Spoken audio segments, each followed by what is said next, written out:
Olá, pessoal. Boa tarde.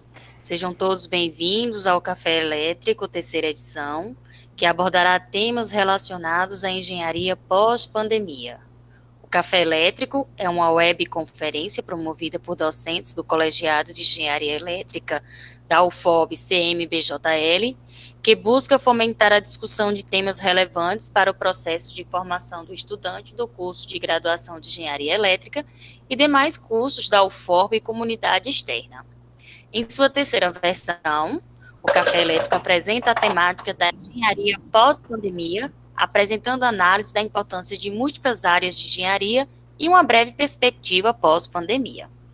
Queremos agradecer toda a comunidade da UFOB, que já se faz presente, e também a comunidade externa representada por instituições públicas e privadas do país, como SENGE, Univasf, UNEB, Petrobras, CREA Bahia, UFBA, UFRB, Codevasf, UNB, IFBA, RMS, Unidom, UniRB, FGV, IFAL, A2S Engenharia, Medfísio, FGN Salvador, Limiar e SESMAC.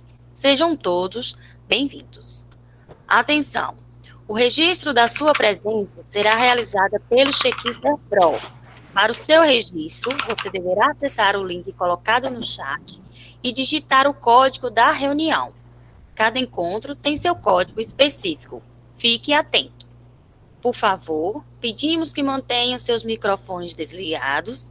As dúvidas ou contribuições deverão ser escritas no chat. Após as falas dos palestrantes, teremos a participação daqueles que se inscreveram para a fala. Para isso, a lista será organizada pelo chat, conforme a solicitação dos participantes.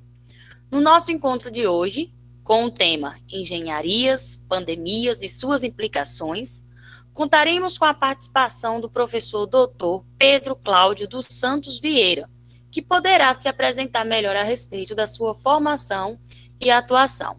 Professor, fique à vontade, a sala é sua e sinta-se em casa. Agradeço, né, a todos, né, especialmente na pessoa do professor Sobrinho, né, que fez o convite para falar um tema, né, tão importante como esse. E a gente poder ver algumas perspectivas. Eu fiquei pensando assim, qual enfoque a gente poderia dar, né? Porque além de ser engenheiro, nós também somos docentes. Então eu vou fazer uma palestra, né, que vai envolver os aspectos da engenharia como um todo, né, e também a parte educacional, né, que também é onde está sendo um dos maiores problemas que nós estamos tendo, né, na atualidade, como, né, continuar o ensino, né, educacional com vetores, né, de doença como nós estamos tendo, né, e com risco de acontecer, né. Então, vou colocar aqui a apresentação na janela e vocês me avisam, né, se está tudo ok. Estão vendo a apresentação? Está sim, agora estamos vendo, professor. Então, o tema, né, que eu coloquei, né, engenharias, pandemias e suas implicações, eu sou professor hoje associado, né, 2, minha formação básica é engenheiro civil, depois eu fiz um mestrado, né, em estruturas, né, e depois um doutorado em estruturas, né, e construção civil, e também tenho formação, formação na área, né, de gestão, né, eu fui gestor de projetos, né, envolvendo o projeto do Banco Mundial, né, então eu vou aproveitar também para falar um pouco focado, direcionado nessa área de gestão, né? Que é algo fundamental, né, para nós vermos um caminho, né, para podermos termos caminhos de soluções para os problemas, né? Então, aqui eu vou focar, né, no primeiro a gente vai fazer um resumo sobre as pandemias, né, que nós temos ocorrido, né, na história do ser humano, né, que a gente tem relatada, os impactos, né, e no final vou tratar, né, sobre as engenharias e as perspectivas da engenharia, né, pós-pandemia. Eu fiz investigações que eu fiz e encontrei algumas informações, né, que tiveram 8 principais pandemias da história, né, que nós temos na atualidade, né, uma delas foi a gripe espanhola.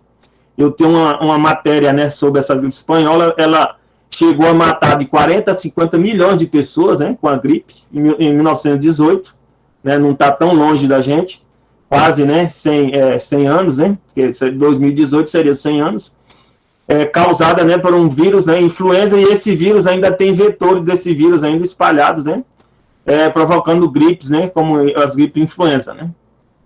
Temos também, né, a informação da peste bubônica, né, também que foi uma pandemia, né, que chegou, né, a matar muita gente, né, no século XIV, de 75 a 200 milhões de pessoas, né, morreram, né, e que nós temos relatados, né. Também tem as pandemias mais próximas da gente, né, que é a gripe suína, já bem próxima da nossa fase, né, que veio do HN1, né, foi a primeira das pandemias registradas no século XXI. Esse vírus apareceu, né, em porcos, né, no México em 2009. Esse vírus ainda continua em fase de mutação, né, e aí diz que houve relatos de morte de 16 mil pessoas.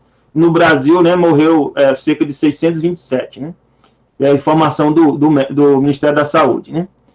Também tem a AIDS, né, relatada como uma pandemia, né, a nível de HIV, é um vírus, né, que já chegou a matar mais ou menos 20 milhões de pessoas, né, começou na década de 80, mas continua ainda se espalhando, né, é outro vetor, mas hoje tem alguns remédios, né, que conseguem fazer um certo controle, né. Tem a varíola, né, também relatado aí, que continua, né, dizendo que chegou a mais de 3 mil casos, né, já existe há muito tempo, né, mais de 3 mil anos, né, e foi um dos vetores de doença também que ocorreu na humanidade, que chegou a vitimar muitas pessoas, né.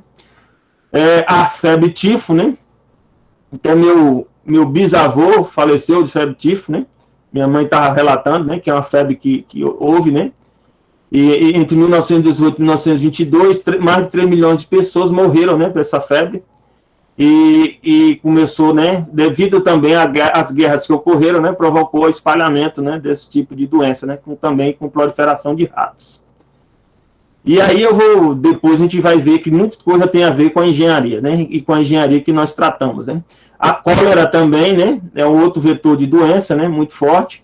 Desde 1817 matou centenas de milhares de pessoas, né, e esse já sofreu mutações e continua provocando surtos epidêmicos também. Tem a vacina, né, mas ela não, devido às mutações, né, continua ainda provocando mortes, né. Tuberculose, né, que a gente pensa, né, que a doença, né, controlava, né, foi uma das que mais matou também. Já houve surto de tuberculose, né, entre 1850 e 1950, ou seja, bem próximo da gente. Dessa forma, né, chegou a matar, né, quase 1 bilhão de pessoas no planeta, né, então muita gente, e ainda continua matando, vitimando pessoas também, e devido à penicilina já conseguiu, né, tratar muitas pessoas, né.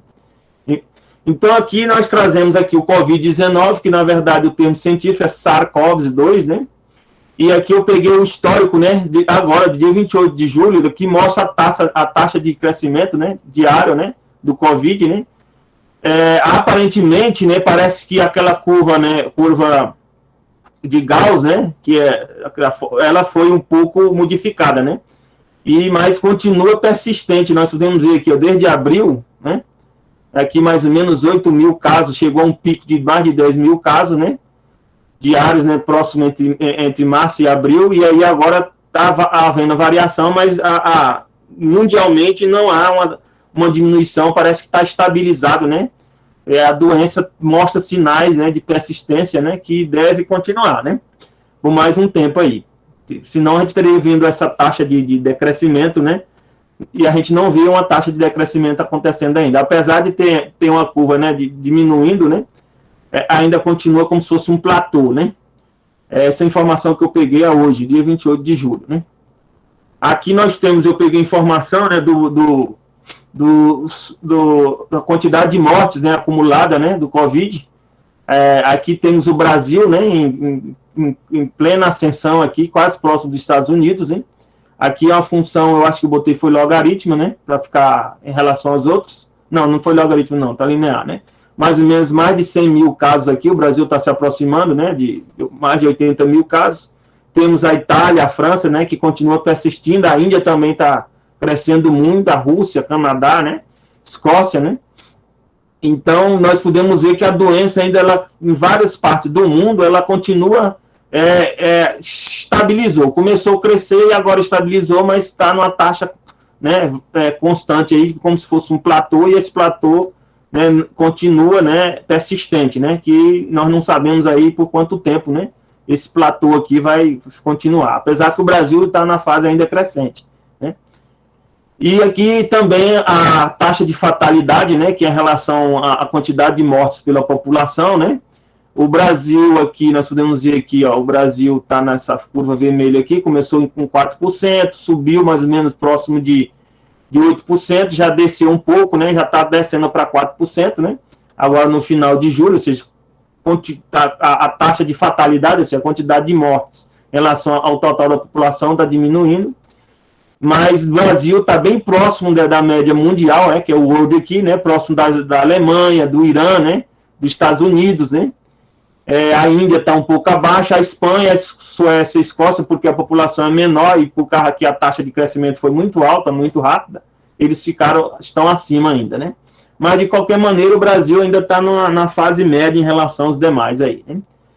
E, em função dessa doença, né? Como o vetor dele é pelo ar, né? Eu tive vendo quais são os tipos de soluções, né? Dos impactos que podiam trazer, né?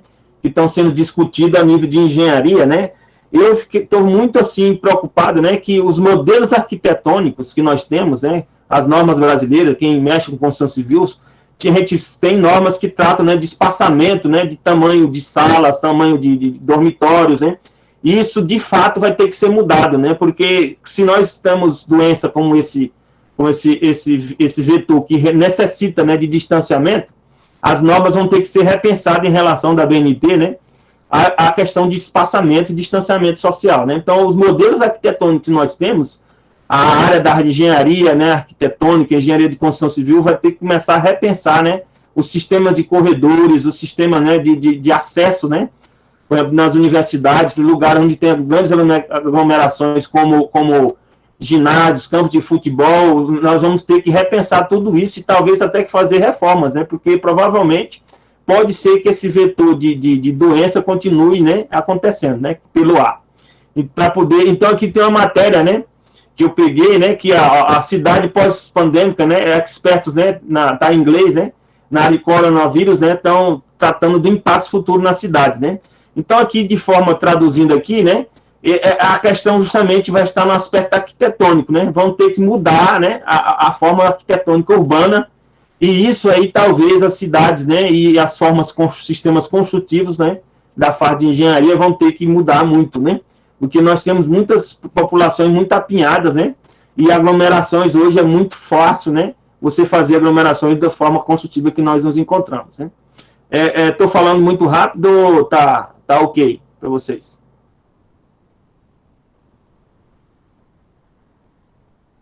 Tá ótimo, professor. Tá ótimo? Estão conseguindo acompanhar? Estamos sim. Então, nós estamos aí numa situação, eu posso dizer a vocês, que é um ponto de singularidade, né? As grandes cidades, né? A tendência é elas terem que diminuir, a população, em função disso, vai tender a sair de grandes cidades, né? E isso não é ruim do ponto de vista, né? Do ponto de vista de controle, né? Populacional. Mas isso vai gerar, né, vai ter que haver incentivos, né, do ponto de vista, né, do Estado para que essas populações, né, deixem, né, de estar aglomeradas em grandes cidades, né. Outro ponto que está muito ligado à minha área, né, que vai ser muito necessária, né, que é o chamado downsize, né, que eles falam aqui, né, ou seja, diminuição, como o professor Sobrinho está falando, né, nós vamos ter que otimizar nosso tempo, nós vamos ter que otimizar os processos, vamos ter que simplificar procedimentos, né, para que esses procedimentos sejam mais simples possíveis, mais rápidos, né, e também sejam feitos, né, de forma, né, online, né, mais rápido possível, né.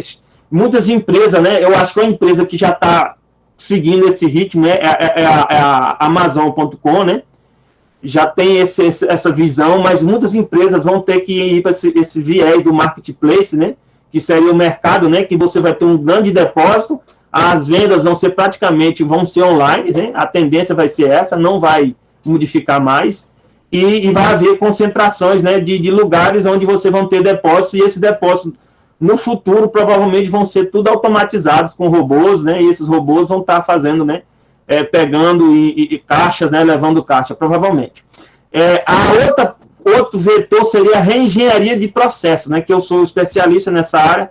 O que é reengenharia de processo? Por exemplo, a própria UFOB, né, está passando por uma crise, né, porque nós temos um modelo de multicampia, e nesse modelo de multicampia a gente não se preparou, né, para fazer a comunicação interna e de acelerar os processos nossos, né, de comunicação interna.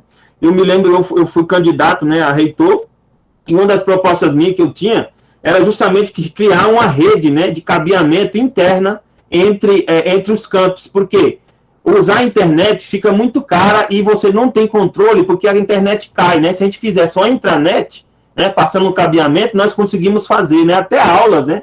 Até ter salas de aula, por exemplo, eu dar uma aula de cálculo numérico aqui em Barreiras para um aluno que está lá em Lapa ou está em outro campus, né? E ele ser 1.000 alunos, se a gente tivesse esse cabeamento. Agora, isso já não é mais uma possibilidade, agora já vai ser algo obrigatório, né? Em função da nossa situação e das nossas condições, né?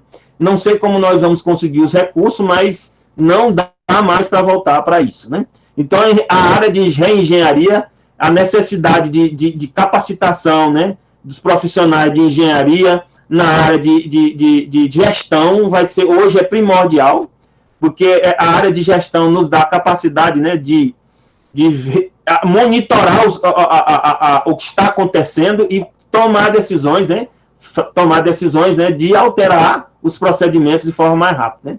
Então, essa parte de gestão vai ter que ser implantada. Eu já ajudei a implantar no curso de engenharia civil nosso, né, uma boa parte das disciplinas de gestão que vem da administração, os alunos todos hoje fazem, né, são permitidos a eles fazerem, né, isso dentro do curso de engenharia civil, porque antes já era necessário e agora mais ainda, né. Então, outra coisa muito séria, e aí vem a parte do pessoal da elétrica, né, do pessoal da parte de elétrica e eletrônica, né, junto com a parte de biomecânica, junto com a parte, né, de bioengenharia, nós vamos ter que estudar muito, né, principalmente para o Brasil, que é um país continental, a questão da mobilidade urbana. Porque antes você estava tentando concentrar as pessoas dentro de ônibus, né, dentro de metrô, né? Hoje, né, com esses vetores de doença, isso já é quase uma impossibilidade, né? Mesmo que você queira que a população vá, a tendência da população é não mais querer estar mais nesses ambientes. Então, a mobilidade urbana vai ter que ser repensada, né? Com ciclovias, com bicicletas elétricas, né? Esse sistema de transporte, né? E modificar o modal de transporte da população, né? Para manter esse distanciamento, né? Aí nós vamos ter que modificar isso aí. Na Europa, não? Tem aqui uma matéria, né, que forçou a medidas de mobilidade sustentável, né, importante para a crise no futuro. E por que é o que acontece? Não adianta essa crise dessa pandemia do Covid passar agora e a gente não se preparar para as próximas, porque as próximas vão vir. Por isso que eu mostrei, né, que já houveram pandemias no passado, né, e elas vão voltar a acontecer. Porque principalmente quando você aumenta a concentração da população em um espaço, né, em cidades, né? E isso vai aumentando o vetor, né, de proliferação de doença. Então, aqui, ó, os modais de mobilidade, bikes, motos, patinetes elétricos. Então, a engenharia elétrica e eletrônica tem que começar, né, colocar os estudantes nesse viés de desenvolver, né, baterias, né, mais econômicas, né, para poder você colocar na bicicleta, né, para você conseguir pegar uma bicicleta, vamos supor, de uma pessoa que tem menos recurso financeiro, e dá condição de ele usar, né, um motor elétrico, entendeu? Então, isso aí é uma das vertentes muito grande para o curso, né, de vocês da elétrica, né, para dar novos horizontes para a população, porque a população é mais fácil comprar uma bicicleta do que comprar uma moto, né, ou de comprar um carro, né. Então, se nós ajudarmos a população se usar esses veículos, né, porque também as pessoas, não basta usar uma bicicleta pedalando, mas só que se você pedala muito tempo, tem também o desgaste ósseo do corpo humano, né? Tem pessoas que têm fadiga no joelho, né? Então, a gente tem também que vai ter que ver essa questão de biomecânica, né? De adaptação, né? Das bicicletas, né? E desses outros modos, né? De transporte modal, de transporte urbano. Seria uma das vertentes, né? Que nós vamos ter, né? Que estudar muito, né? Em relação às engenharias, né?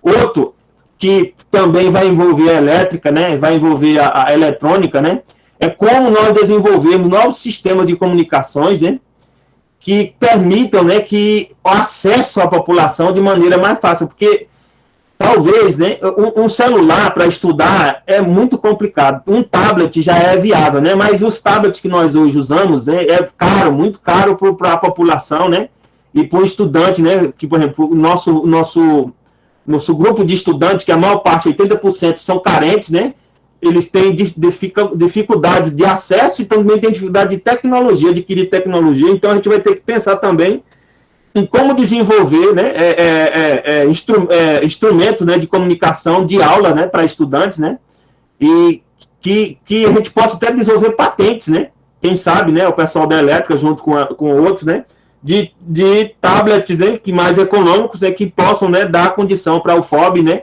e para as universidades, né, dar esse acesso aos estudantes, né, porque se a gente for fazer aluguel de tablets e comprar os tablets no valor que nós temos hoje, vai ser difícil a gente ter, né, condição de dar condições numa futura pandemia, né? E aqui está dizendo, né, que o Ministério vai dar a internet gratuita, né? Como eu falei, se a gente tivesse a nossa intranet, isso a gente ia ajudar muito, né, aos estudantes, né? Porque para ter o acesso, a gente ia ter o nosso servidor próprio, né?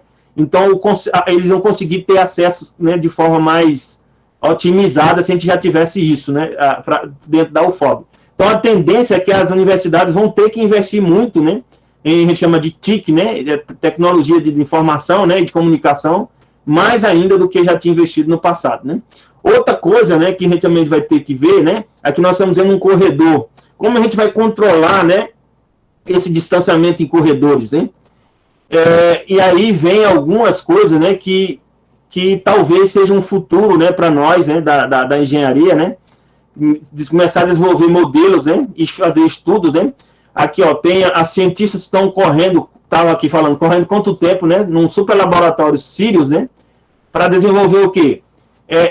Fazer modelagem de interações, né, de vírus com as células humanas, né, para entender o Covid. Então, é a área de modelagem, a área que eu mexo, né. Essa área de modelagem, nós vamos ter que fazer uso muito dela, né, para poder nos preparar, né, para essas pandemias, porque hoje a gente já consegue perceber, né, junto com o pessoal da saúde, né, alguns possíveis vetores, né, de vírus, né, e que possam gerar doenças, para a gente começar a estudar modelos, né, de como seria essa interação com o ser humano, né, e isso seria uma área que vai crescer muito também, né. E aí vem a área de usar aqueles computadores, né, e fazer modelos, né, que a gente possa como desenvolver aqui, ó, roupas, né, máscaras feitas com novo tecido elétrico, né, aquela máscara N95, né, ela é descartável, né, então já estão começando a desenvolver novas máscaras que você possa fazer a reutilização dela. Então aí, aqui, ó, tem um exemplo, né, de usar um tecido elétrico, né, que o tecido elétrico, né, ele pode, né, gerar uma corrente, né, e criar uma proteção, né, nessa matéria, né, uma proteção que diminui o contágio, né, não só do Covid, mas de outros tipos de vírus. Mas aí eu também acho que a gente vai ter que repensar se vai ser máscara mesmo, ou um equipamento que a pessoa possa usar que tenha maior controle, talvez com chip, né, um chip que consiga monitorar, né, a taxa, né, de contaminação no ambiente, né. Eu sempre penso muito, né, nisso, né, que a gente vai ter que ir para essa direção. Daqui a pouco eu vou mostrar para vocês algumas vertentes, né, de possibilidades ligadas à engenharia, né. Então, aqui, as fontes de vídeos que eu peguei aqui foi no YouTube. Eu já tenho acompanhado essas possibilidades há muito tempo, e por mexer com modelagem, né, eu sinto-me obrigado a estar acompanhando isso, mas eu vou trazer para vocês algumas perspectivas, né, de algo que já é possível, né, e de algo também que pode ser planejado, né, e desenvolvido por nós das engenharias, né. Então, quais são os rumos que a gente poderia dizer aqui, né? A gente vai ter que controlar. Um deles é o distanciamento social. A engenharia, nós vamos ter que se ocupar com isso. E aí a elétrica, a civil, a engenharia, né, a arquitetônica, a arquitetura, né, e outras engenharias, né, como a agronômica, todas elas, a de geologia, todos nós vamos ter que começar a ver nossos modos de produção, né, nosso processo, né, de produção para poder manter esse controle de distanciamento social. A questão da mobilidade urbana, como eu falei, desenvolver novos modelos arquitetônicos, né, fazer o downsize, né, que é reduzir, eliminar processo desnecessário. Hoje não dá mais para a gente ficar fazendo, né, em filas, né, como eu vi aqui, a Caixa Econômica, o pessoal fica na fila da Caixa Econômica, né, para poder entrar uma, duas pessoas, mas antes eles fazem uma aglomeração na fila. Deus, não tem sentido, né? Então a gente vai ter que modificar tudo isso, reengenharia, fazer reformulação, né, dos processos, garantir acessibilidade digital, né, e ver, né, quais são os rumos possíveis. Aqui eu peguei uma matéria que está em inglês, mas na verdade a matéria fala sobre desenvolvimento de sensores, né? Quem estudar, entender um pouco inglês, né, vai conseguir entender, né? Então, são sensores.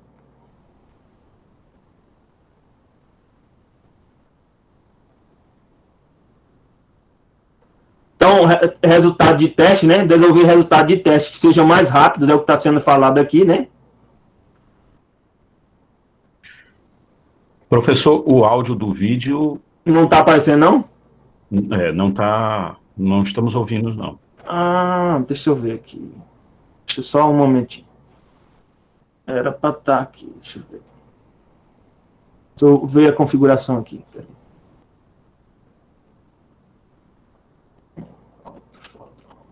Eu tinha testado o alto-falante.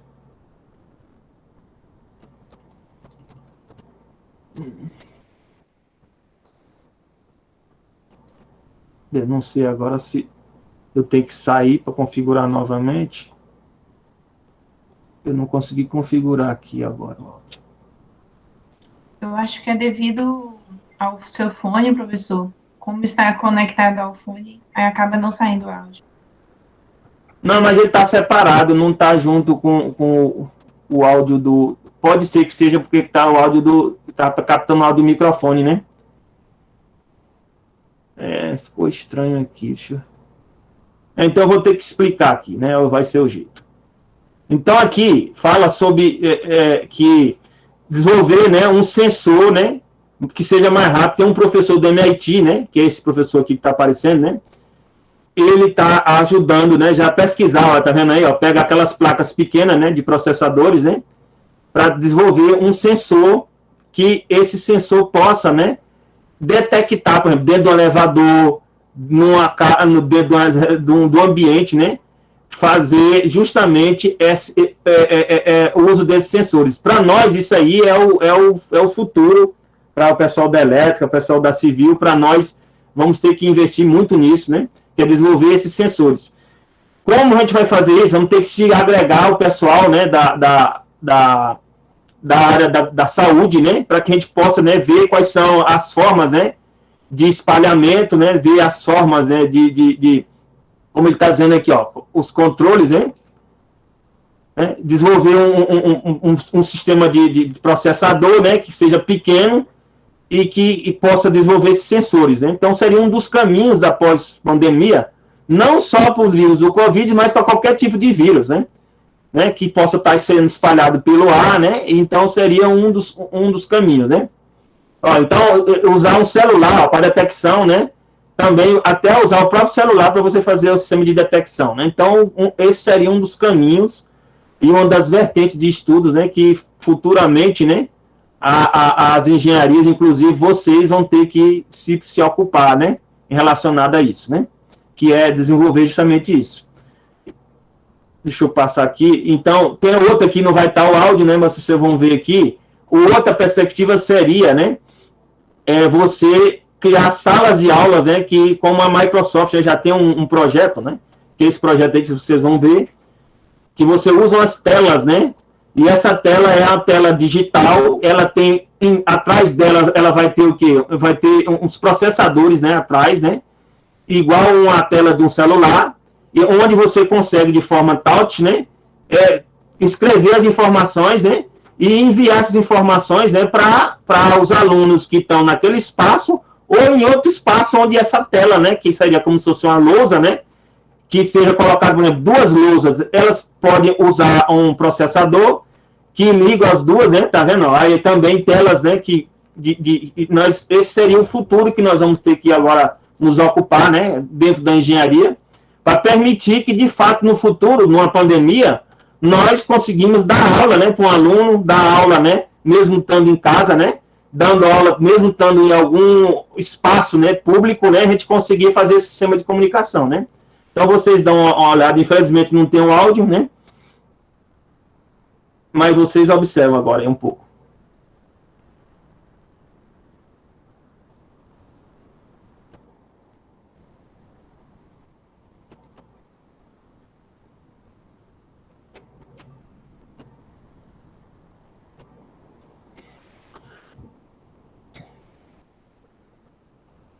Não estão vendo aí? Então, isso aí seria o futuro. Eu tinha visto isso, né, como algo, né, para longe, né, mas agora não dá mais para ser para longe. Então, aqui, ó, para a parte de ensino de arquitetura, né, do desenho arquitetônico, nós vamos ter que mudar para esses tipos de mesa, ó, onde o aluno vai ter que ter uma mesa também em casa, né, e ele, para poder fazer o desenho, ele faz o desenho aí, e o professor já está vendo o desenho dele, a qualidade do desenho, já pode fazer uma avaliação, né. Nós vamos ter que interligar essas mesas, né, via um sistema, né, de controle, né, aí pode ser via internet ou via, né, telefone ou algum outro procedimento, né, que possa ser desenvolvido no futuro, né. Então, isso aí é só um pedaço de vidro, né, que, na verdade, os celulares estão indo para esse caminho aí, ó. Não seria mais o celular como nós temos hoje, seria uma película de vidro, né, com todo um sistema de processamento, né, colado nela, né, na parte, né, interna do vidro, né.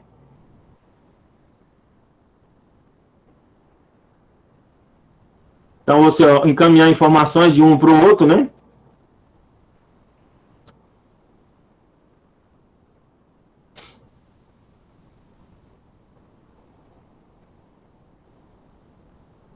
Então, aí, ó, salas para reuniões, né, que seriam lousa, né, então a própria mesa, né, já seria um sistema, né, de comunicação, e você também teria uma lousa, né, que seria, né, que várias pessoas estariam agregadas, né, tipo o que nós estamos fazendo hoje.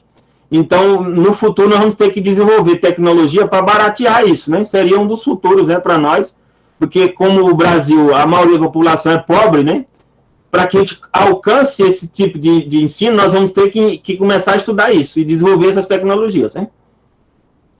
E isso é engenharia, né? É nosso papel como engenheiros.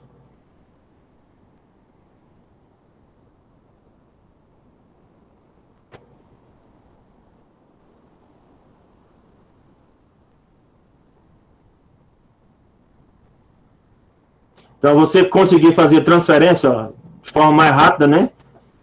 Até o sistema de controles, né, de comunicação, né? Vamos ter que investir. A Microsoft já está pensando nisso, né? E agora eu não vejo mais isso aí como futuro, não.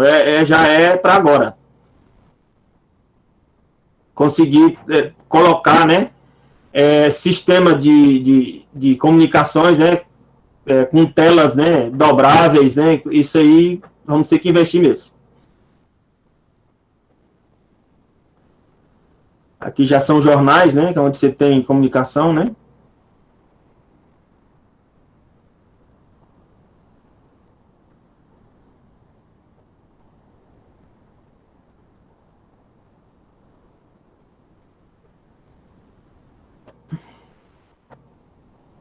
Então, a parte de engenharia, né, que é a parte de desenho arquitetônico, né, de projetos, né, você pega o projeto, ó, e transfere de um lugar para o outro, né.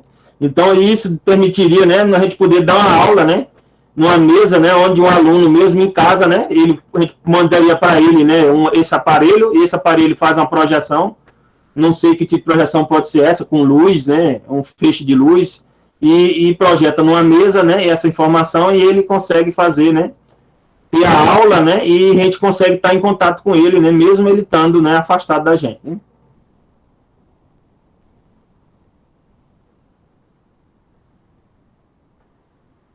Aqui tem uma outra perspectiva, né, que eu vou para vocês mostrar um pouco aqui.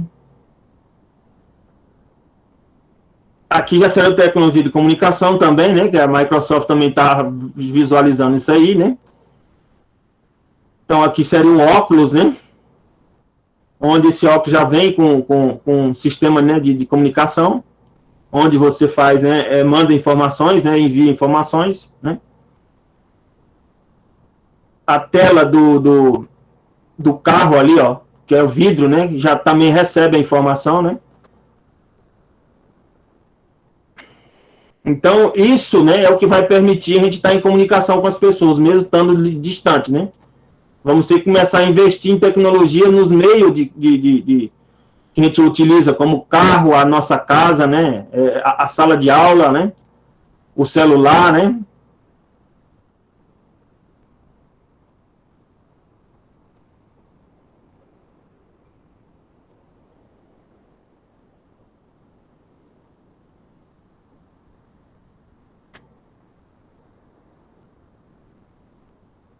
Então, você vê aqui o carro, né? Tem a comunicação dentro do carro, né? Com o horário da pessoa poder se comunicar, né? Então, essa questão de check-in, de compras, né? Por exemplo, aqui são informações aqui na parada de ônibus, né? Você já bota uma película, né, na própria parada de ônibus e aí você já tem também informação, né, sobre transporte, sobre tudo mais, né?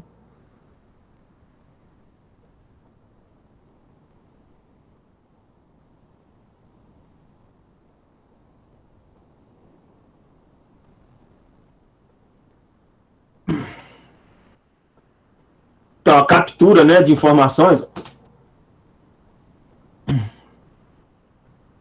não sei como nós, né, no Brasil, vamos chegar a esse nível, né, mas é o futuro pós-pandemia, né? Senão a gente vai ter que continuar com as aglomerações, né?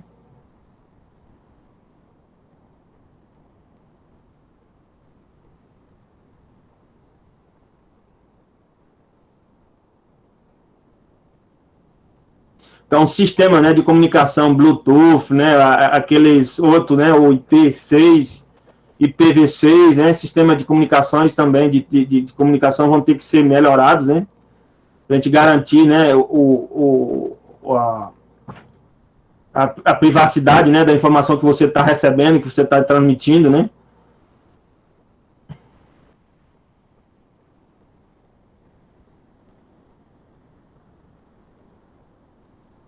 Então, seria o sistema, né, de aulas também, né, possíveis, né.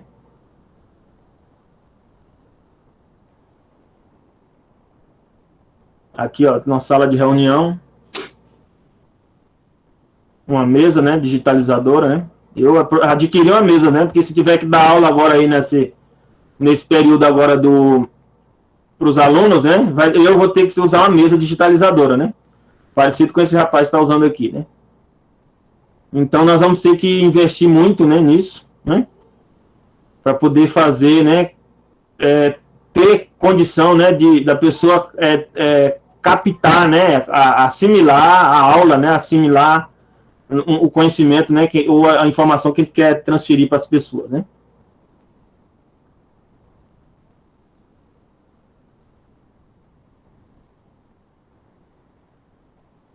E eu trouxe informações que está muito ligado, né, à elétrica, né, e à eletrônica, né, e componentes e sistemas, né. Está muito ligado ao curso, né, de vocês, né. E também a engenharia também, civil também, vamos precisar muito disso aí também. Então, engenheiro de obra, né, e outros, né. Eu vou passar com outra visão que seria dentro de uma residência, né, que também usando o vidro, né. Então, essa seria uma das perspectivas muito claras, né, é usar o vidro hoje, né, como tecnologia de comunicação, que é mais barato, né, e você consegue transferir, né, muita informação. Aqui nós temos uma tela, né, que provavelmente vai ser o futuro, né, telas fotovoltaicas, né, que você garante a eficiência energética, né, ela serve como escura e depois esclarece, né, durante o dia, que seria a própria janela sua. Televisões, né, de LCD, hoje já temos LCD, agora estamos a LED, né, o formato LED, né, que nós estamos trabalhando e vamos ter que investir mais nisso ainda também.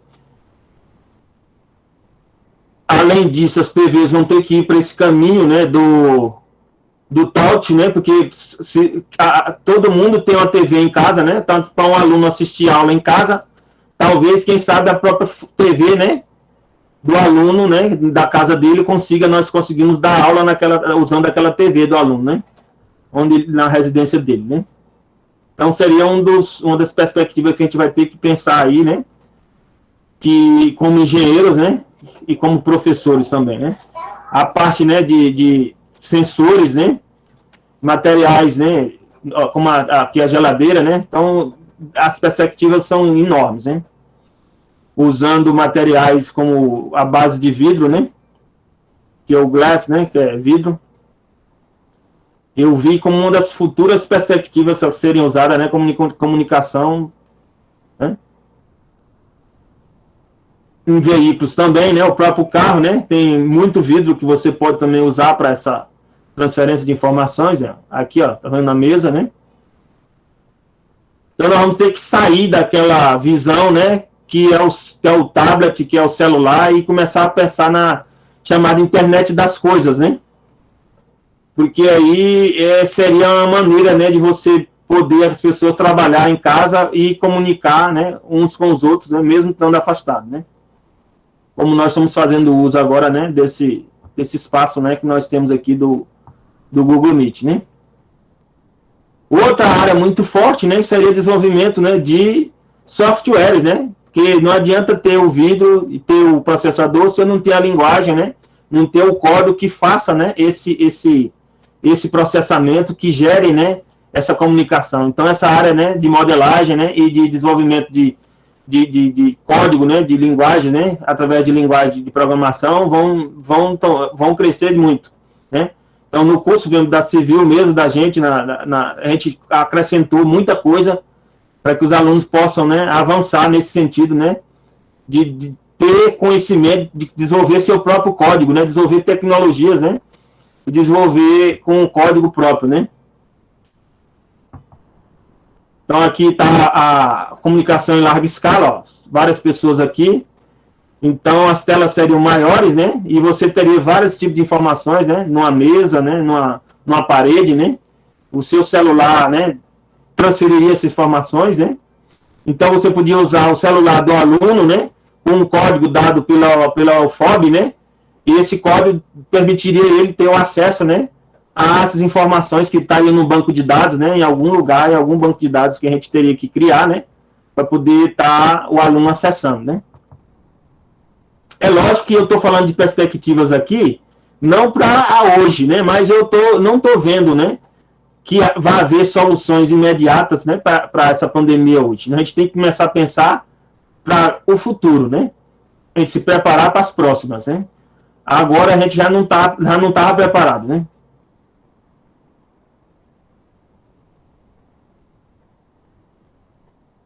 Então aí muitas formas de venda, né, de produtos vão ser alteradas, né? Você aqui, ó, troca uma roupa aqui, pega o seu molde, né? Então muitas das formas de comercialização de produtos vão ser alteradas, né?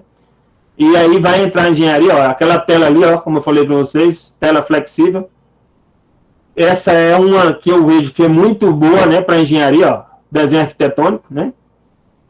Aí eu posso ter um desenho também de um processador, né, de um microchip, né, uma plataforma de solda, né, com um aluno, né.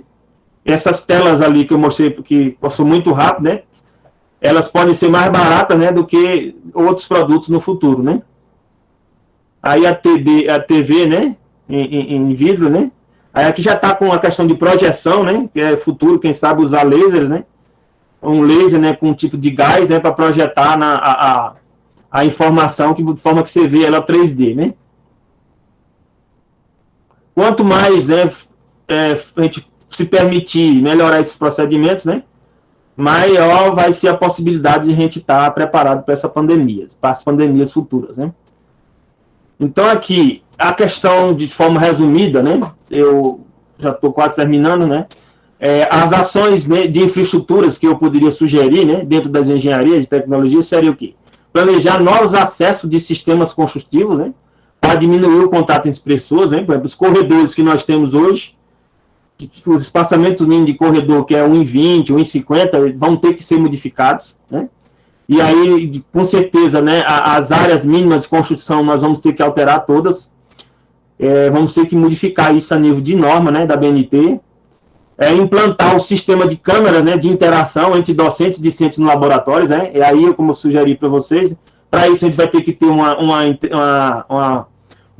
intranet, né, para que eu possa, por exemplo, colocar dentro da sala de aula, né, uma lousa, quem sabe, digital e uma câmera de captação, né, onde, por exemplo, pode estar o aluno, né, fazendo aquela prática, né, fazendo a prática, e o professor, mesmo não estando ali, né, o professor, no meu caso, que é de risco, eu não vou poder estar, né, mas mesmo eu vou estar vendo o aluno fazendo aquela prática, né, e uma outra pessoa, talvez um técnico, né, que não tenha tanto risco, né, possa estar ali contribuindo, mas eu, como docente que sou de risco, eu posso estar acompanhando e monitorando através dessa câmera, né, de interação entre eu e o aluno, né. Então, o FOB vai ter que começar a se modificar para isso aí, nos laboratórios e também nas salas de aulas, né? E em Lapa, né, em Santa Maria da Vitória, que mexe com a parte de arte, principalmente, vai ter que se rever as salas, como é que essas salas vão ter que ser modificadas, né, para poder dar essas aulas, né, em períodos, né, como esse de pandemia. Implantar a gestão administrativa online, né, para melhorar os processos administrativos. Então, toda a gestão, né, toda a gestão de processos administrativos vai ter que agora ir para ser online. A gente hoje ainda tem um problema que muitas das nossas ações ainda eu tenho que dar entrada com documento, né, físico, né, então essa parte do documento físico vai ter que, vão ter que ser modificadas todas, né, eu vou ter que, na verdade, escanear, gerar um código, né, um código de controle, né, desse documento, validando esse documento que seja meu, né, eu fazer uma assinatura eletrônica e encaminhar esse documento, né, para o setor, né, disso, né, aí dentro de uma universidade, dentro de uma empresa de construção civil, né, dentro das empresas, né, de todos os processos administrativos vão ter que ser dessa forma, né. Implantar sistema de assinatura eletrônica, né, então essa questão da assinatura lá com o dedinho, ela vai ter que ser modificada, provavelmente a gente vai ter que usar celulares, né, para fazer o uso, né, da assinatura eletrônica, né, se a pessoa estiver trabalhando em casa, né, fazer um sistema de controle, né, de assinatura eletrônica via celular mesmo, por enquanto, né, e aí vem novamente a engenharia eletrônica e elétrica, né, para ajudar nisso, né, para poder melhorar esses processos, né. Outra seria adquirir um data center, né, para gravar as aulas ou treinamentos, para permitir acesso, né, em qualquer momento. Hoje não dá mais, né, numa situação de pandemia, não existia um data center, né. O que é um data center? É um servidor, né, que tem grande capacidade, né, de armazenamento de informações, né, a nível de terabytes, é um supercomputador, onde eu vou poder gravar aulas, né. Essas aulas, por exemplo, o aluno, mesmo que ele mora no interior, ele mora, vamos supor, no interior da cidade, ele sabe que ele vai em tal lugar, ele vai na Lan House, ele entra com o código dele, né, ele baixa aquilo, ele salva em algum pendrive e ele leva para assistir essa aula depois, né, e as consegue, pelo menos, assistir essas aulas, né. Então, para a gente fazer isso, nós vamos ter que adquirir um data center, né, para ontem, na verdade, era para ter adquirido, para a gente poder armazenar essas informações. Em lugares como Santa Maria da Vitória e outros lugares que não tem internet, a intranet seria necessária justamente para facilitar o envio das informações, né, para esse data center, né. E aí eu acho que o data center tem que ter pelo menos 2, né, porque geralmente você tem que ter um data center e tem que ter o backup dele, né. Então tem que ter um e mais um local, um dos campos nossos, né, com um backup do data center para em risco, né, de incêndio ou perda de informações, né. Adquirir ou desenvolver um sistema, né, um sistema de esterilização de ambientes com luz de ultravioleta, com o uso de um sistema robótico de movimentação, né. Tem até algumas tecnologias que já estão sendo desenvolvidas, né, que é você, antes da aula, né, você coloca um sensor onde você mede a quantidade de bactérias ou vírus do ambiente, e aí é outro caminho, outra perspectiva, né. Nós vamos ter que desenvolver esses sensores aí,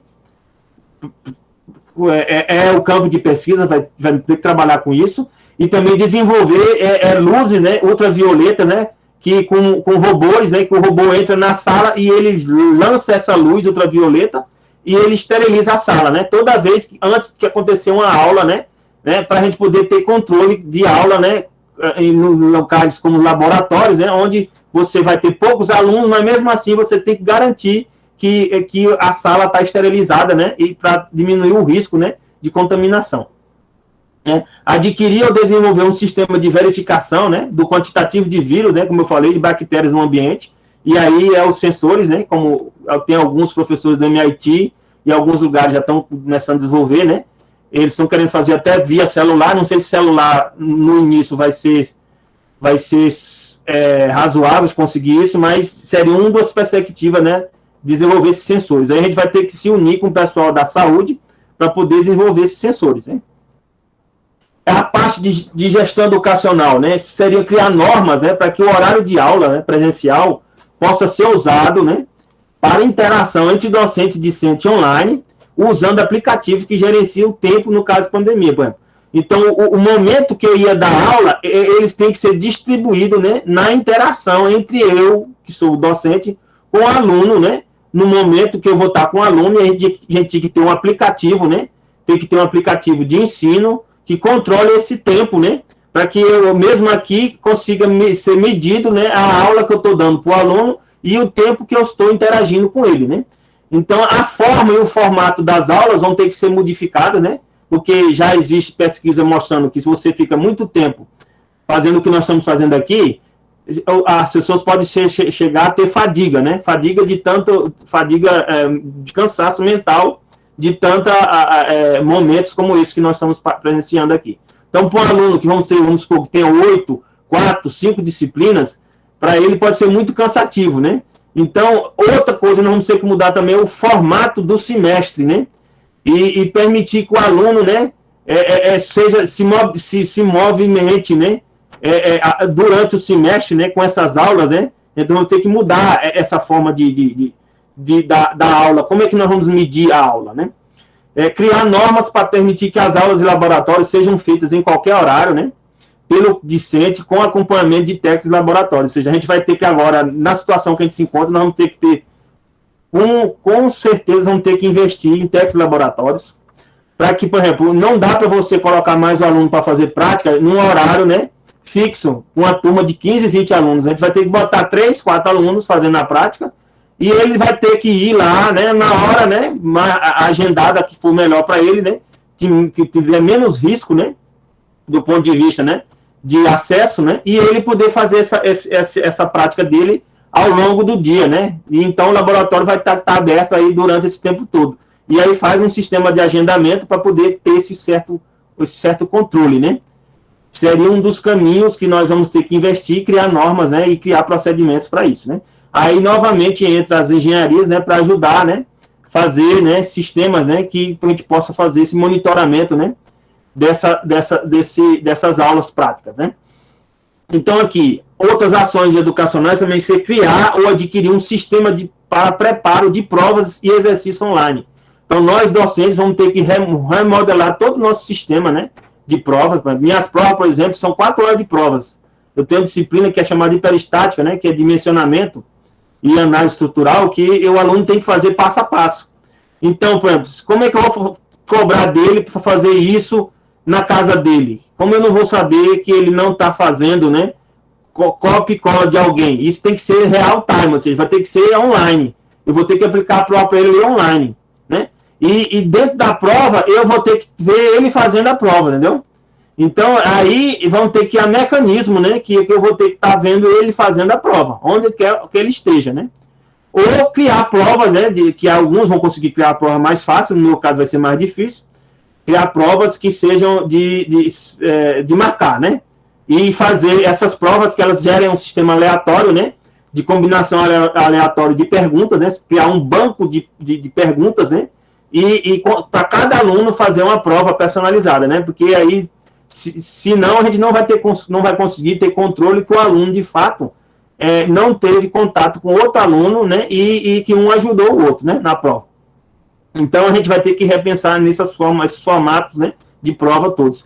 Isso também, esse preparo de prova e exercício online, vai precisar do data center, né, para que eu possa armazenar essas informações. E também adquirir alguns aplicativos para isso. Repensar o quantitativo de discentes, né, por turma, reavaliar o tamanho de salas, né, para atender os afastamentos em caso de pandemia futura, né. Então, a gente vai ter que mudar as salas, provavelmente a gente vai ter que mudar o módulo, né, quantitativo de aluno, que hoje a gente é 45, isso aí não vai dar mais para ser feito, né, vai ter que ser repensado.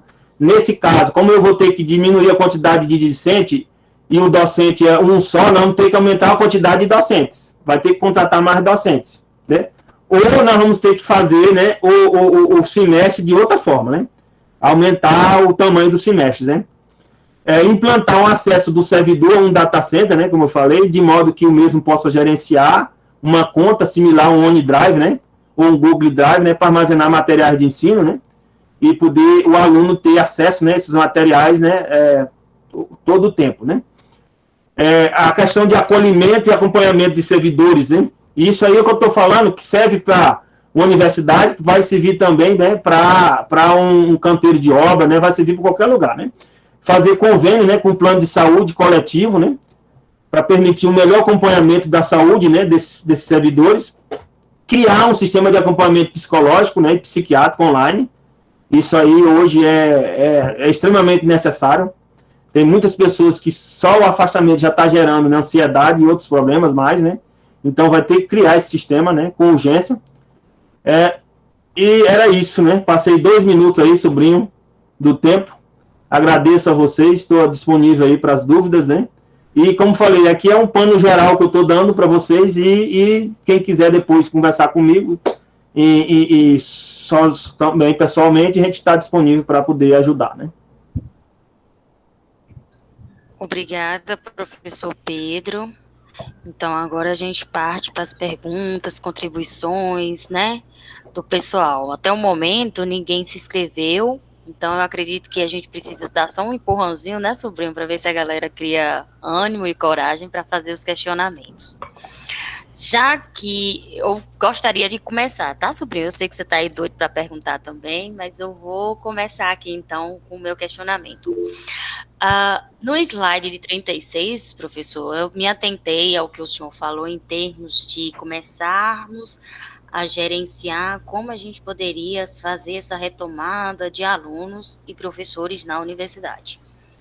Essa semana eu estive assistindo o Fantástico e aí eles colocaram uma opção de que seria uma parte dessa quantidade de alunos assistindo de forma virtual, né, em casa, mas em tempo real, e a outra parte em sala de aula, né?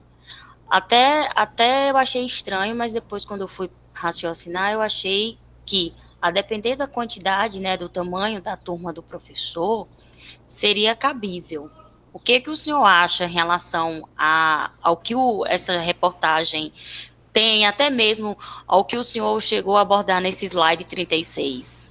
Olha, eu estive olhando já em outros lugares do mundo, né, o sistema EAD seria o sistema de rodízio, né? Ele funcionaria com essa perspectiva de eu colocar uma parte virtual, outra parte, né, em casa, né, e outra parte lá na sala. Mas existe um certo prejuízo para quem está da forma virtual, né? Então teria que fazer um sistema de rodízio, né? E dentro desse rodízio, né, é que você ia conseguir, né? Aí, no caso, eu teria que dar, na verdade, 2 aulas, né? Aí entra, né, a responsabilidade do docente para ele poder ter que dar aula virtual, né, e dar um complementar a ela também a aula presencial, entendeu? Ser em 2 etapas a aula. Professor, eu também, por incrível que pareça, quando eu recebi essa reportagem, né, quando eu assisti, eu também tive esse mesmo pensamento que o senhor, que no caso o docente, ele teria uma carga horária a mais, né? Mas não, seria ao mesmo tempo, enquanto eu estou com, vamos supor que a minha turma seja de 8 alunos, que engenharia, ainda mais quando está já prestes a se formar, a turma fica mais seletiva, vou botar dessa forma. Então, seríamos 8 alunos. Então, 4 ficariam em sala de aula comigo, com certo distanciamento, e 4 estariam em casa assistindo isso em tempo real. E aí, na próxima aula, esses 4 que estavam em casa viriam para a sala de aula e os que estavam em sala de aula assistiriam virtual, ou seja, teria esse rodízio. Até aí eu também achei interessante, só que aí vem a questão, levando em consideração que nós temos na nossa universidade, a UFOB, e em especial o Centro de Bom Jesus da Lapa. Nós não temos um aparato tecnológico para fazer esse tipo de prestação de serviço para nossos alunos. Então, o que o senhor tem a me dizer em relação a isso? Para agora, que eu mostrei a perspectiva para o futuro, né? Então, para agora, o que nós podemos fazer para o UFOB é gravar as aulas, entendeu? E passar essas aulas para os alunos, né? De alguma forma, e tirar dúvidas, né? De forma online, entendeu? E fazer aulas presenciais se houver necessidade, né? De ter a aula presencial. E aí você faz esse sistema, né? Aí vai ter que colocar as aulas, não vai poder ter todos os alunos, né, na aula. Então, os alunos que tiverem mais dificuldade no entendimento daquelas aulas que foram gravadas, eles iriam para lá, e os outros você continuaria tirando dúvida deles de forma online. Eu, para mim, só vejo essa forma, por enquanto. Não tem outra opção, porque a gente não tem recurso financeiro para investir nessas tecnologias que eu apresentei, né, por enquanto, né? Ok, obrigada, professor. Vou passar, então, agora, como eu acredito que sempre a primeira pergunta chama a atenção para os outros, né? Domingos, pode fazer a sua pergunta. Boa tarde. Estão me ouvindo? Estamos ouvindo, Sim, Domingos. estamos te ouvindo. Tudo bem? Só faça a Tudo sua bom, identificação para a gente saber, tá, Domingos? Ok. Meu nome é Domingos da Silva. Eu conheci o professor Pedro aí na UFOB. Eu trabalhei um período aí, professor. Tudo bem? Tudo bom, Domingos? Como é que tá? Bom revê-lo. Coisa boa. Eu quero parabenizar, né, o colegiado de Engenharia Elétrica de Bom Jesus da Lapa por pensar e colocar em prática esse evento, que é tão interessante para a gente. E a minha pergunta, professor, é o seguinte, o senhor falou um pouco sobre a questão da automação, né? Automação do mercado de trabalho. Aí eu quero, citou o teu exemplo da Amazon, não foi? Sim, da Amazon.com. Isso,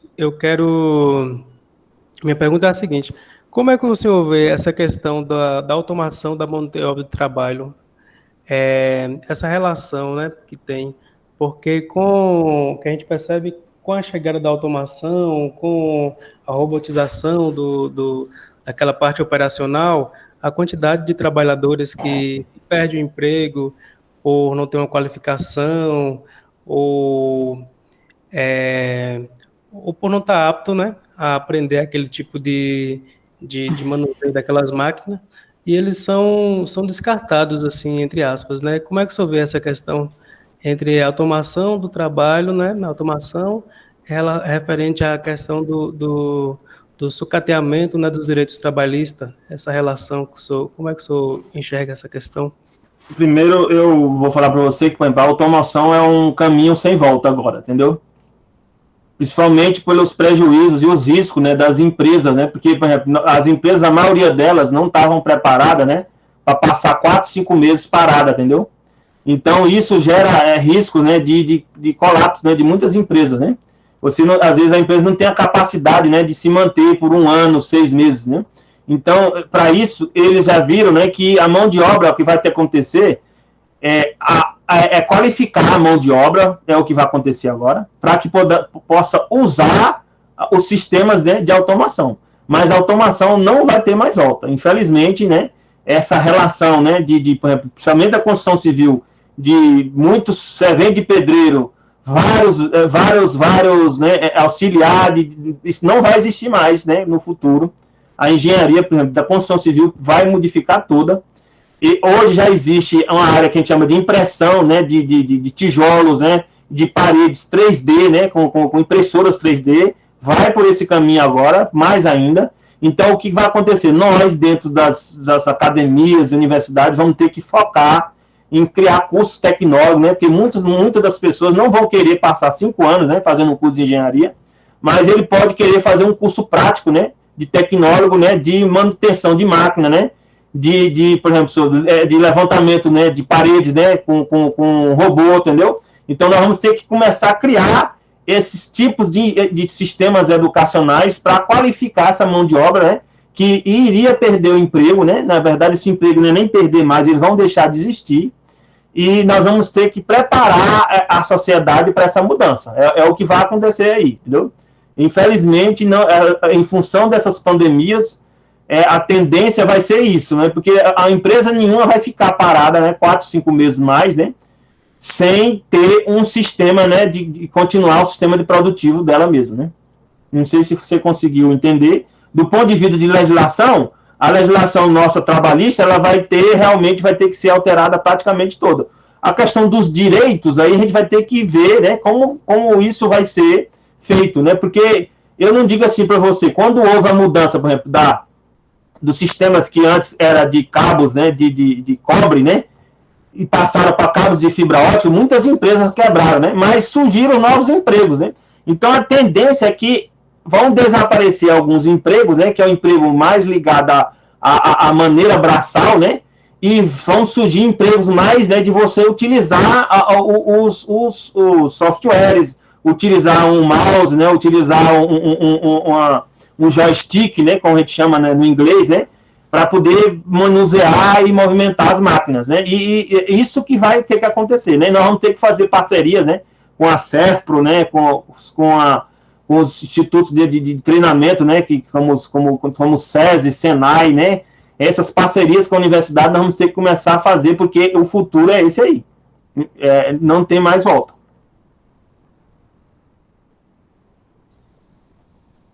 Alguém tem mais alguma pergunta a fazer? Bem, eu tenho. Ok? Vamos lá, professor Super. Eu tenho. Achei excelente a resposta do professor Pedro, né? E vejo que, se me permite, professor Pedro, ok? Toda a permissão, professor. Isso. Ao Domingos, né? Às vezes, infelizmente, as tecnologias elas não são só de engenharia, né? As tecnologias estão em áreas multidisciplinares, né? Elas estão em todos os locais, seja no direito, seja na engenharia, tá bom? Seja na filosofia. Então, temos sempre as tecnologias. E isso é preciso que todos estejam atentos e não se apeguem, às vezes, a valores ou condicionantes que podem ser esvaziados, infelizmente, durante o percurso da nossa vida. Isso eu vejo como extremamente importante, entendeu, Domingos? Então, assim, eu posso lhe dizer que dos meus 57 anos, que eu já vi muita coisa sumir. E eu já vi muitas profissões simplesmente deixarem de existir. Eu tinha o pai de um colega que ele consertava máquinas de escrever, né? Mecânicas. E elas sumiram. Então, ele teve que se adaptar. Nós, como docentes da UFOB, é uma das nossas preocupações nas revisões do curso, no sentido de que, ao aluno chegar ao final do curso, ele não esteja, né, professor Pedro?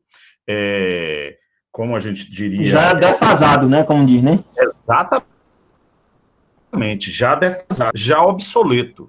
Então, é uma grande preocupação das universidades e dos docentes. Bem, então, com isso, eu agradeço mais uma vez o adendo, professor.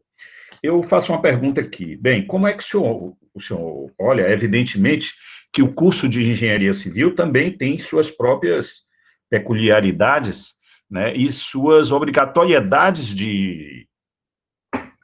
de aulas práticas, seja na identificação de solos, né, seja na verificação das estruturas, seja em diversas situações, né? Nos testes não é isso? Aqueles testes que se faz com o concreto, com o cimento, são diversos testes, então as aulas práticas são de extrema importância. Então, e elétrica também é um curso que exige essas práticas, e elas são muitas, ok? E aí, mais uma vez, ratificando o que, né, a professora...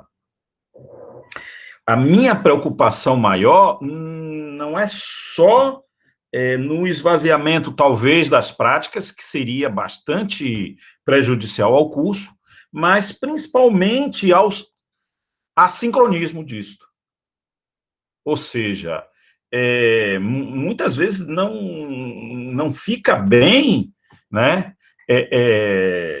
você colocar toda a sua aula teórica e depois, às vezes meses depois, às vezes dias depois, ou unidades depois, às vezes até ruim, você colocar a prática. Então, minha pergunta é essa: como o professor Pedro vê isso? Essa desincronia, por assim dizer, né? Professor, isso aí realmente é algo de muita preocupação. Por exemplo, a construção civil tem obras, né, com 3.000 pessoas, 4.000 pessoas, é uma cidade, na verdade, né? Trabalhando ali, todo mundo em conjunto, né? Fazendo conexões todo o tempo, né? Então, realmente, né? É por isso que eu vi justamente aquele matéria lá da Nova York, né? Justamente essa preocupação, né? A gente vai ter que, de fato, a automatização vai ter que entrar, mas não vai adiantar a gente querer dizer, não vai ter mais as práticas. Não existe alguns cursos sem as práticas, né? Geologia, elétrica, civil, por exemplo. Não existe construção civil sem a prática, né? Não tem essa possibilidade, né? O aluno não estagiar numa obra, né?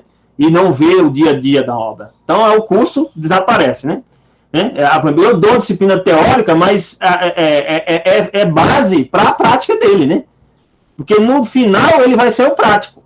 Então, hoje, para o momento de hoje, por exemplo, na nosso histórico da UFOB, aí trazendo para dentro da UFOB, nós vamos ter que correr atrás, né, de maneiras de esterilizar as salas de aulas, né? E porque as práticas não dá para voltar à sala de aula sem as práticas, né? A teórica até que a gente consegue, né, resolver, né, de forma online, né, em parte, né? Mas a prática não dá. Então, como é que a gente vai fazer isso? Sem recursos financeiros, né? Aí é uma situação que nós nos encontramos, né? E aí, por exemplo, eu não vi na proposta, por exemplo, que eu vi da resolução da UFOB, nenhum estudo de viabilidade técnica, né?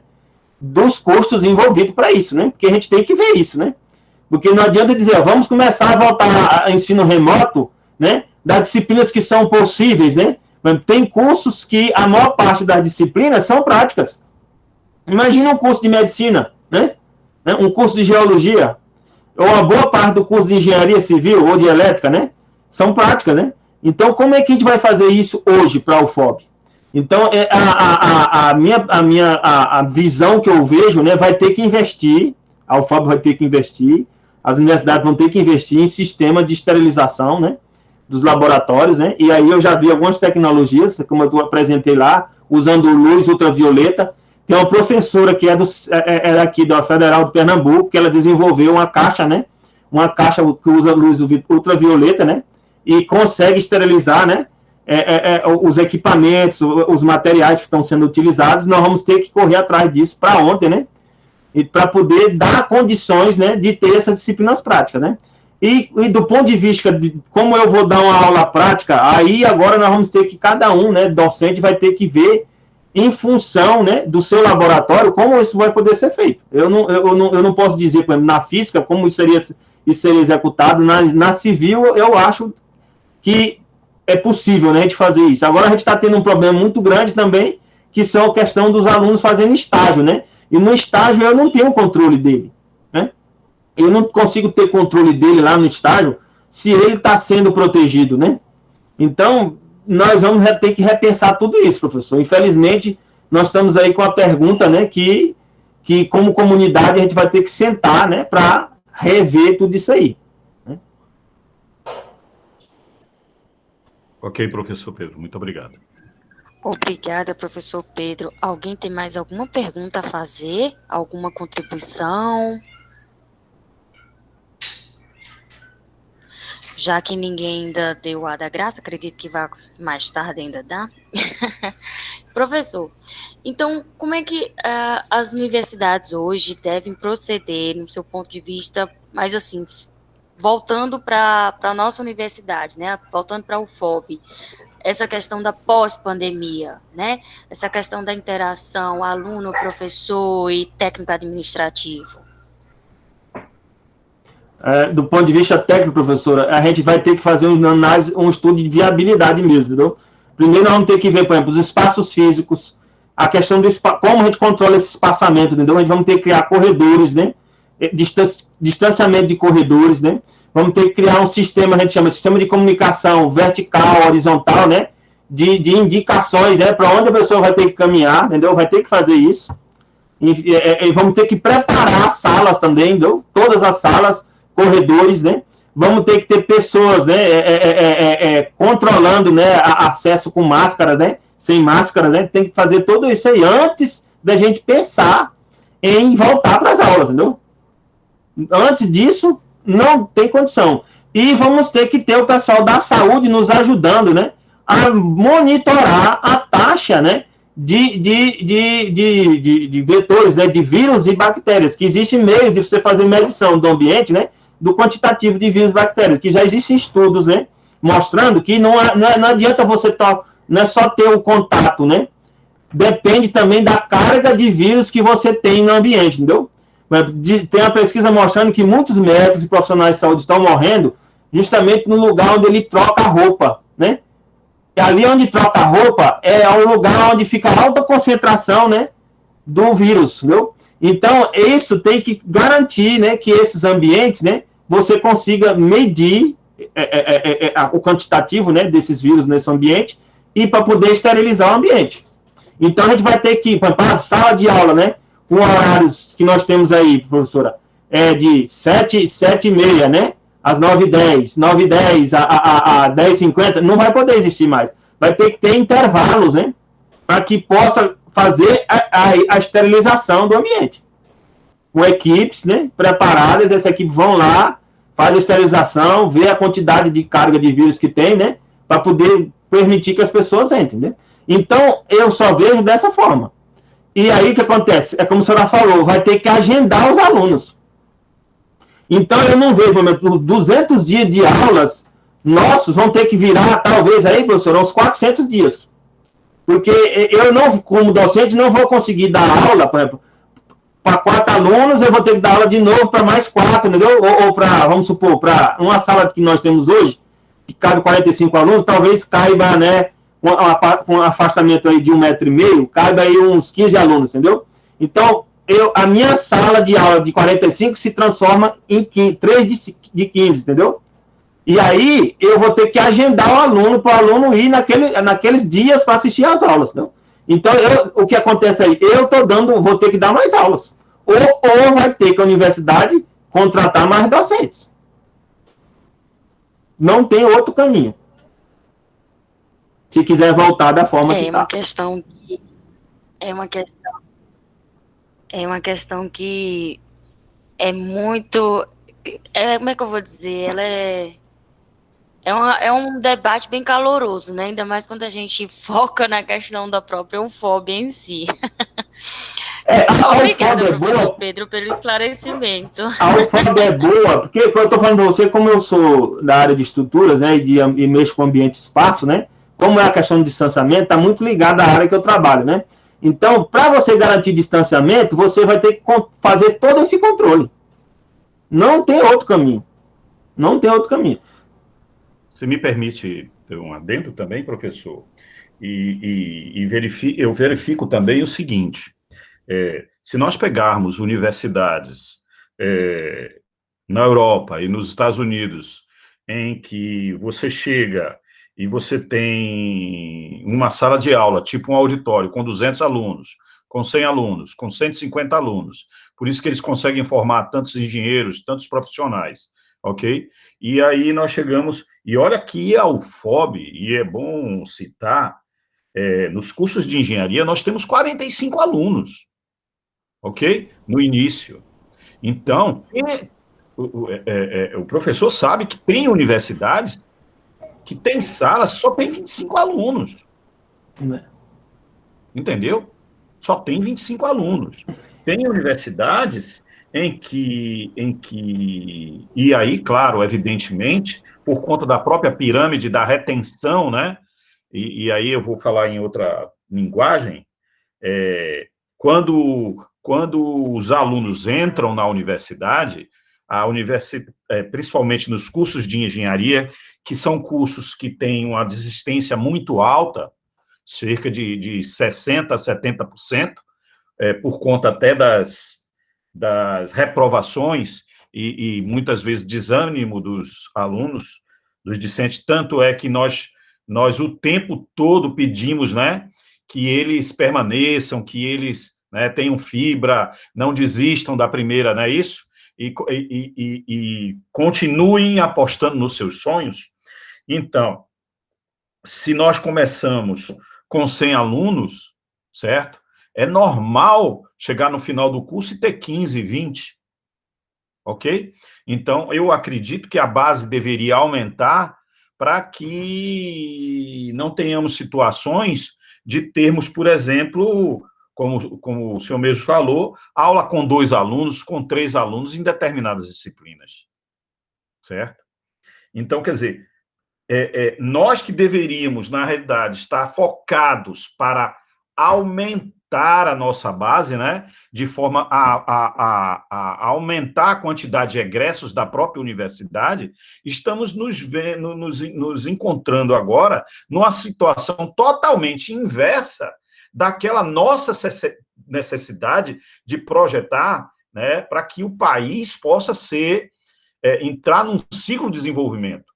Porque, como todos os engenheiros sabem, um país, para crescer, ele precisa de água, ok? De energia e de pessoal qualificado. Se ele não tiver essas 3 coisas, ele não consegue ele não consegue chegar a um bom desenvolvimento. Só complementando a sua fala, professor, tem um índice, né, que mostra que para você saber se um país é desenvolvido ou não, é a quantidade de engenheiros que esse país forma e trabalha lá.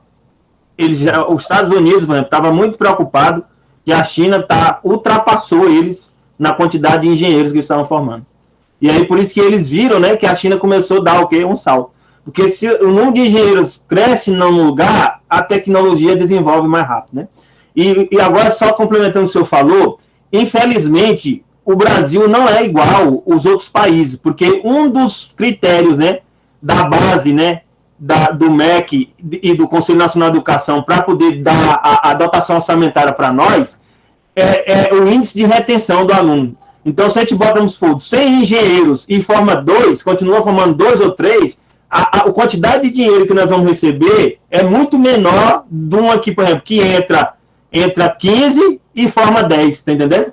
Porque eles colocaram o índice, né, da retenção como um fator que diminui muito o quantitativo de dinheiro que a universidade vai receber, entendeu?